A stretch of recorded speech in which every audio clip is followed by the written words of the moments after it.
Good evening and welcome. I'm Vincent McCory. This is Africa 54. Tonight, Egypt's Islamic State affiliate is claiming responsibility for a wave of deadly attacks Wednesday in the Sinai Peninsula. Security officials say at least 20 soldiers were killed. The attacks against multiple military checkpoints included a suicide bombing near the town of Sheikh Zuweid. An Islamic State group statement says the terrorists hit 15 different checkpoints in the assault. Islamist militants in Sinai have repeatedly gone after Egyptian security forces with bombings and shootings. The latest attacks come days after Egypt's top prosecutor Hisham Barakat was killed by a roadside bomb in Cairo. Now, President Abdel Fattah el-Sisi has vowed to strengthen anti-terrorism laws while blaming the outlawed Muslim Brotherhood for Barakat's death. The prosecutor had overseen the cases against thousands of Islamists who have been jailed and convicted in the mass trials as part of a mass crackdown since former President Mohamed Morsi was kicked out of office. For more perspective on the situation in Egypt, Ed Iranian joins us by phone from Cairo. Ed, first, today's attacks, can you update us on what is the status? Is it over or the fighting goes on? Yes, according to Arab media, the fighting was going on mid-afternoon. The details are a bit murky in the sense that there aren't a lot of journalists up there, and the few people who the Arabsat channels have been calling have been pretty much been rather vague with the details.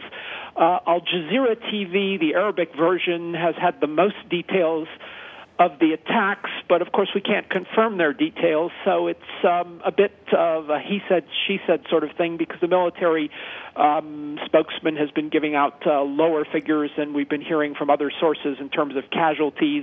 But it does seem clear that there have been at least 5 attacks on different army checkpoints. There's one amateur video of an enormous explosion with a fireball after that.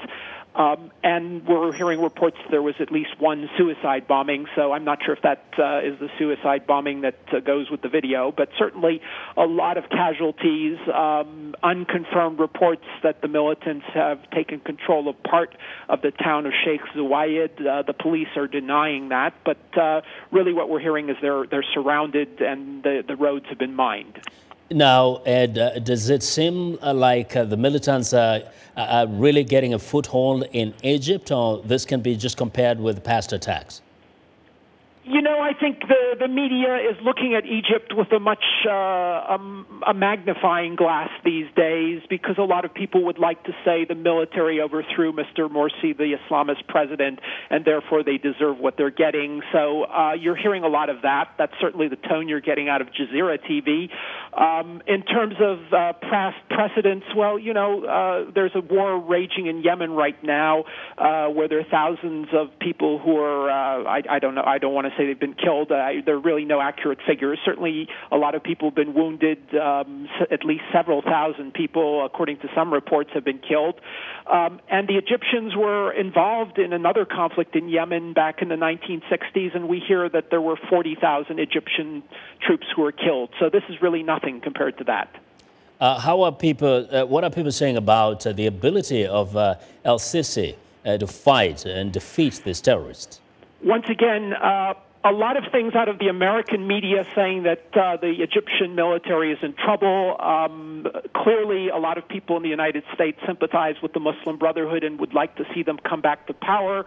I don't get that sense here in Cairo. Perhaps in the provinces, the Muslim Brotherhood has stronger support, but here in Cairo, you have mostly a rally around the flag effect from these attacks from the last couple days, car bombings.